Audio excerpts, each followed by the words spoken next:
Most OEM manufacturers require safety inspections to be completed on your vehicle after it's been in a collision. So what is a safety inspection? Keep in mind that vehicle manufacturers design vehicles with your safety in mind.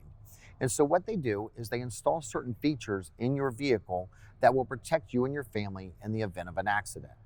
What do I mean by that? Well, for example, seat belts. Most, if not all, vehicle manufacturers will require that your seat belts are inspected after the vehicle's been in a collision to ensure that when you go to drive your vehicle again in the future, that the seat belts will operate as intended.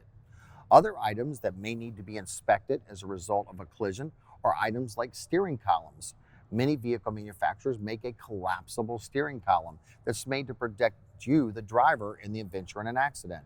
So oftentimes, collision repair shops may have to remove your steering column to actually measure it to make sure that it hasn't been collapsed.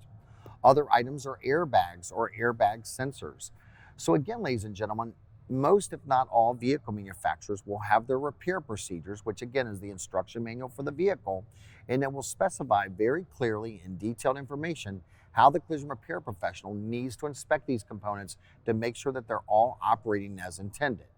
Now, I will tell you, it's probably one of the biggest single friction points between insurance companies and collision repair professionals. So Danny, what should a collision repair do, or the consumer, if the third-party payer or insurance company doesn't want to pay for these safety inspections? So you want to keep your lines of communication open.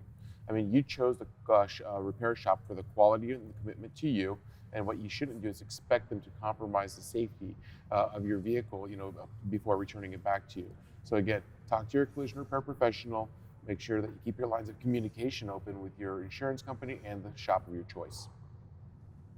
If you found today's tip helpful, please hit that thumbs up. Share the video with your family and friends, and please comment below for any future suggestions. These videos are made possible by the Society of Collision Repair Specialists. SCRS and their members are committed to the future of the collision repair industry, as well as serving you, the consumer. For more information, visit scrs.com or click in the description below.